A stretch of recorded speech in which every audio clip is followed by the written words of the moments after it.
अब नाज़रीन आ जाए कि एक्चुअली ये पाकिस्तान तहरीक इंसाफ के साथ हुआ क्या जब इमरान खान साहब की आंख का मामला बना। अब जो चीज मैं आपके सामने रखने वाला हूं ना, ये मैंने अपने सोर्सेज से इकट्ठी की है और ये वो सारी इंफॉर्मेशन है जो गुज़िश्ता चंद दिनों में हुआ और आपको सारी कहानी समझ आ जाएगी कि हुआ क्या था। जिस वक्त इमरान खान साहब की आंख की बीमारी का मामला बाहर आया, सलमान सफदर साहब रिपोर्ट लेकर आए और रिपोर्ट इसलिए बनवानी पड़ी क्योंकि अक़वाम मुत्तहिदा का वफद सुप्रीम कोर्ट ऑफ पाकिस्तान में आया था। वो रिपोर्ट जब मंजर आम पे आई तो हुकूमत घबरा गई थी। हुकूमत को लगा कि बड़ा सख्त रद्द-ए-अमल आने वाला है। मोहसिन नकवी के जरिए पाकिस्तान तहरीक इंसाफ के कुछ बंदों से राब्ते शुरू हुए। मैं जानता हूं कौन बंदे हैं, मैं नाम नहीं लूंगा वरना उनकी मंजी ठुक जाएगी। हालांकि उनका कसूर कोई नहीं है, वो तो बेचारे पैगाम रसां थे।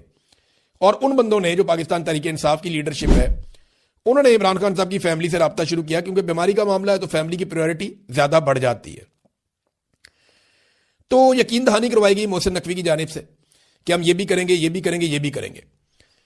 लेकिन अपना दबाव बरकरार रखने के लिए पाकिस्तान तहरीक इंसाफ ने इस्लामाबाद के रेड जोन में मम्मी डैडी किस्म के धरने दे दिए और उसके ऊपर भी हुकूमत ने अपना चेक रख दिया कि दरवाजों के अंदर बंद करो, इन्हें बाहर नहीं निकलने देना, प्रॉपर इनको घूमने फिरने नहीं देना हमने। तो वो मम्मी डैडी किस्म के जो धरने थे, बिल्कुल होम्योपैथिक किस्म के, उनसे हुकूमत को फर्क कोई नहीं पड़ा और पाकिस्तान के अंदर कोई काबिल जिक्र लोग निकले नहीं। यानी जिस तरीके से लोगों को लीडरशिप ने निकालना था, लीडरशिप तो सारी गायब हो गई और बाकी पहुंच गई इस्लामाबाद के रेड जोन में और उन्होंने अपने आप को 3 इमारतों के अंदर बंद कर लिया। सोहेल अफरीदी भी उन लोगों में से एक थे जो इस ट्रैप में आ गए कि इमरान खान साहब से मुलाकात करवा दी जाएगी और हमें यहां पे एक अलामती धरना देना चाहिए। और सच्ची बात यह है कि इनके पास ग्राउंड के ऊपर कोई तैयारी नहीं थी कि बड़ी तहरीक एकदम चला सकते या लाखों लोगों को एकदम इकट्ठा कर सकते। इनकी ग्राउंड के ऊपर तैयारी नहीं थी।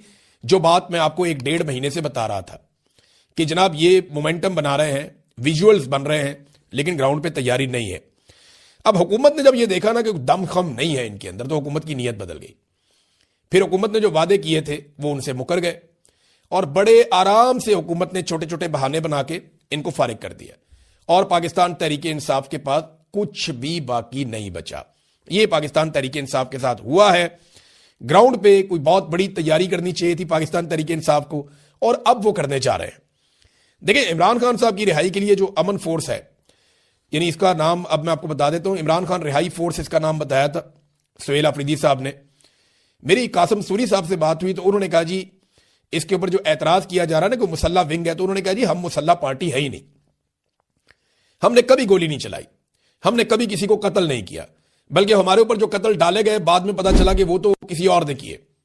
यानी वो जो 4 रेंजर्स वाले शहीद हो गए थे वो किसी और ने गाड़ी से शहीद किए थे।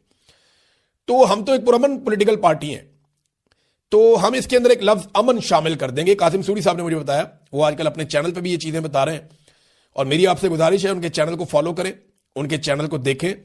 मैं देख रहा हूं पिछली चंद वीडियो से थोड़ा सा हो सकता है फायरवॉल सारे उन पे लगा दिए हो गवर्नमेंट ने, या उनके ऊपर भी फायरवॉल की जद आ गई हो, क्योंकि एकदम लाखों में गई उनकी वीडियोस और फिर एकदम नीचे चली गई।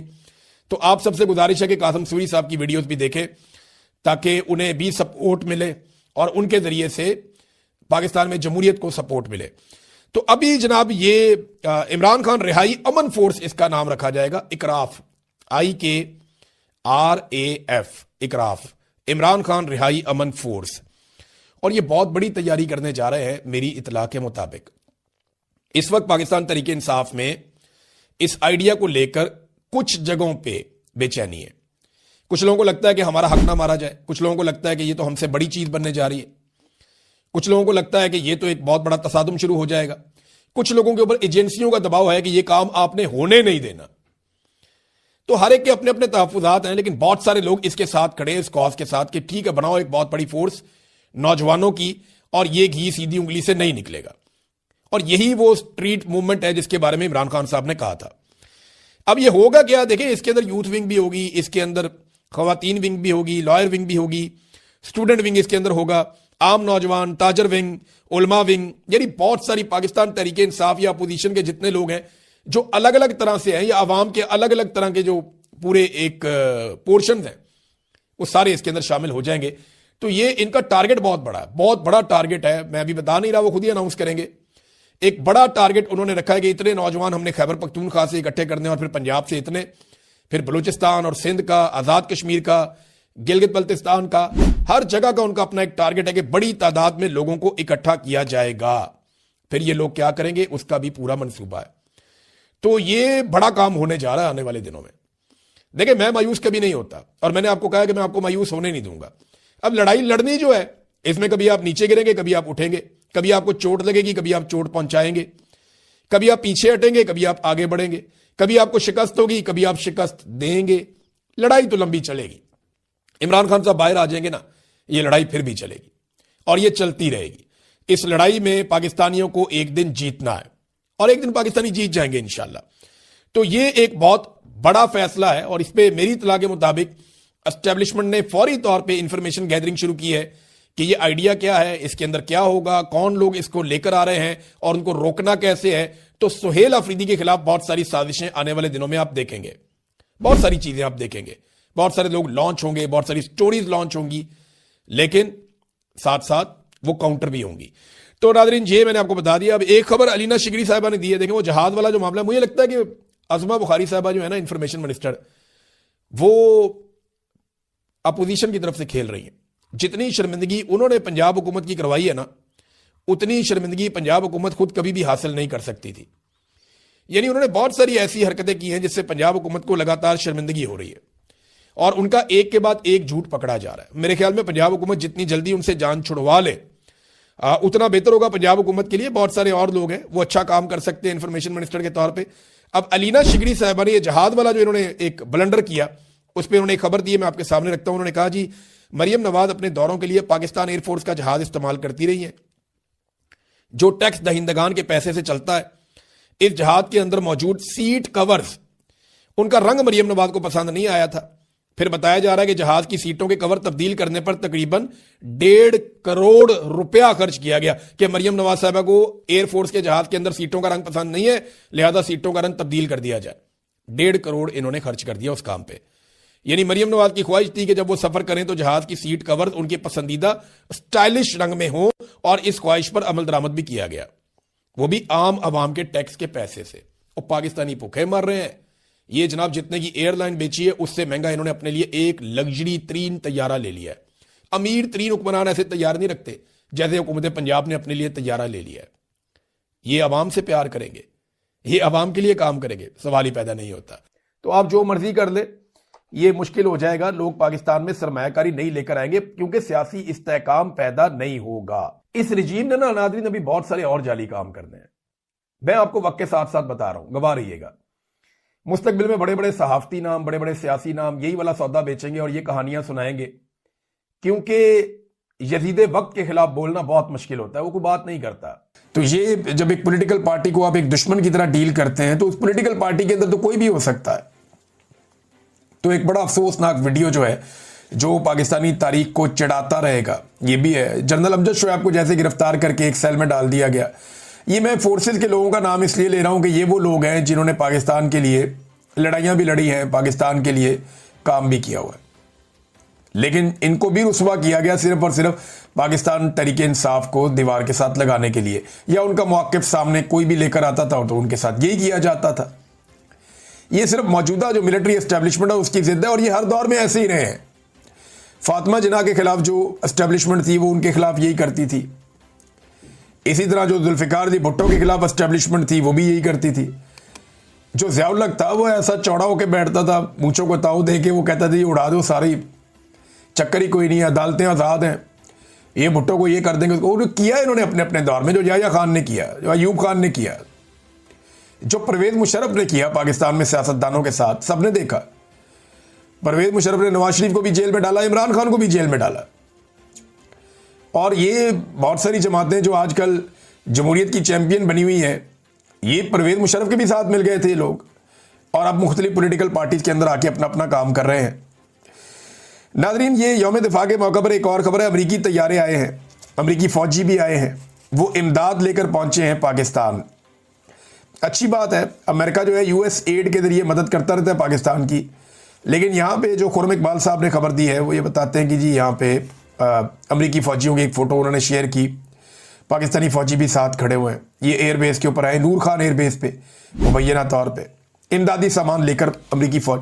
ये जो फ़ौज टू फ़ौज कॉन्टैक्ट होता है ना, जब इस लेवल पे जाते हैं, देखिए गवर्नमेंट टू गवर्नमेंट तो कॉन्टैक्ट होता है, मिलिट्री टू मिलिट्री भी होता है। तो हुकूमतें करती हैं ये इमदादी पैकेजेस और ये सारी चीजें। मैंने ये माजी में पाकिस्तान की तारीख इस बात की गवाह है, जब भी कभी अमेरिकी मिलिट्री एस्टेब्लिशमेंट और पाकिस्तानी मिलिट्री एस्टेब्लिशमेंट करीब आई है तो पाकिस्तान को उसके फायदे से ज्यादा नुकसान हुआ है। माजी में हम ये देखते रहे। देखिए ना, पाकिस्तान के बहुत सारे ऐसे हवाई अड्डे हैं जहां पे अमेरिका ने अपने अड्डे बनाए हुए थे और वहां से वो ड्रोन अटैक्स करते थे, पाकिस्तान के अंदर भी अफगानिस्तान में भी अपने ऑपरेशंस करते थे। परवेज मुशर्रफ के दौर के अंदर किस तरह अड्डे दिए गए अमेरिका को, ये सारा कुछ हमें याद है, हम अच्छी तरह जानते हैं। तो जब भी ये कुर्बतें बढ़ती हैं तो इसका अंजाम एंड ऑफ द डे पाकिस्तानियों के लिए अभी तक तो कोई अच्छा नहीं रहा। इमदाद देना, ये सारी चीजें करना, ये एक अच्छा जेस्चर हो सकता है, लेकिन इन कुर्बतों का अंजाम माजी में पाकिस्तान के लिए कोई अच्छा नहीं रहा। हाँ, दहशतगर्दी के खिलाफ लड़ाई में भी अमेरिकन फोर्सेस ने, अमेरिका ने पाकिस्तानी फोर्सेस को मदद की, लेकिन ये लड़ाई पाकिस्तान के गले कैसे पड़ी ये भी हम सब जानते हैं। लिहाजा ये जो तस्वीर है, इसके देखने के बाद मेरे जो दिल और दिमाग में पहली बात आई वो यही थी कि या अल्लाह खैर, ये अल्लाह ताला खैर ही करे कि अब पता नहीं अमेरिका को पाकिस्तान से क्या काम पड़ गया है, या पाकिस्तान ने अमेरिका के साथ मिलकर अब क्या काम करने का फैसला कर लिया है। सलाम मुतासरीन, उनके बारे में हमारी प्रायोरिटी क्या है, ये खबर देखें आप। ये पूरे मीडिया के ऊपर इस वक्त गर्दिश कर रही है। खबर ये है कि जी सलाम मुतासरीन को इजाफी बिल भिजवा दिए गए। इमदाद उनको पहुंची नहीं, बिल उन्हें पहुंच गए। 1.5 लाख 2-2 लाख का बिल आ गया छोटे छोटे घरों का और डेरों का, जहां पे ये सलाम मुतासरीन रहते हैं। वो कहते हैं जी हमने तो बिजलियां इस्तेमाल भी नहीं की इतनी, हमारे तो एसी भी नहीं लगे हुए, गरीब लोग हैं हम। 1.5 से 2 लाख रुपया, 2.25 लाख रुपया ये बिल भेज दिया सलाम मुतासरीन को। शर्म भी नहीं आई इनको बिल भेजते हुए। वो बिल इकट्ठे करके बेचारे वो दिखा रहे हैं सलाम मुतासरीन कि भाई हम तो इधर पड़े हुए हैं पिछले 15 दिन से, हम तो अपने घरों में भी नहीं जा पा रहे, हमारे हालात बहुत बुरे हैं और हम तो इतनी बिजली इस्तेमाल भी नहीं करते, ये इतना बिल हमें क्यों भेज दिया है। तो ये वो कारनामा है जो नवाज शरीफ ने और शहबाज शरीफ ने और जरदारी ने और उनकी पार्टी ने मिलकर किया था, IPPs वाला। मुशर्रफ ने भी इसमें हिस्सा डाला था कि इन्होंने ऐसे मंसूबे लगा दिए कि आप बिजली इस्तेमाल करें या ना करें, आपको बिजली का बिल देना ही पड़ेगा। आप बिजली इस्तेमाल करें 1 यूनिट, आपको बिल देना पड़ेगा कम से कम 3 यूनिट का। ये पाकिस्तान के साथ इन्होंने एहसान किया और इसमें जो सबसे बड़ा हिस्सा है वो शरीफ खानदान का है और इस खानदान को मुसल्लत किया मौजूदा मिलिट्री एस्टेब्लिशमेंट ने। अब वो रोजाना की बुनियाद पे मिलिट्री एस्टेब्लिशमेंट इस खानदान को मुसल्लत करने के बाद ये साबित करने पर तुली है कि वो पाकिस्तान के बहुत वफादार हैं और पाकिस्तान को सही सिमत में लेकर जाना चाहते हैं। पहली मरतबा पाकिस्तान की तारीख में ऐसा हुआ और इन्हीं तीनों लोगों के दौर में हुआ, हाफिज सैयद आसिम मुनीर, शहबाज शरीफ और आसिफ जरदारी, इन्हीं के दौर में हुआ कि जो भी निकला फलस्तीनियों के हक में आवाज उठाने के लिए उस पर मुकदमा दर्ज किया गया, उसको सजा दी गई, उसे गिरफ्तार किया गया।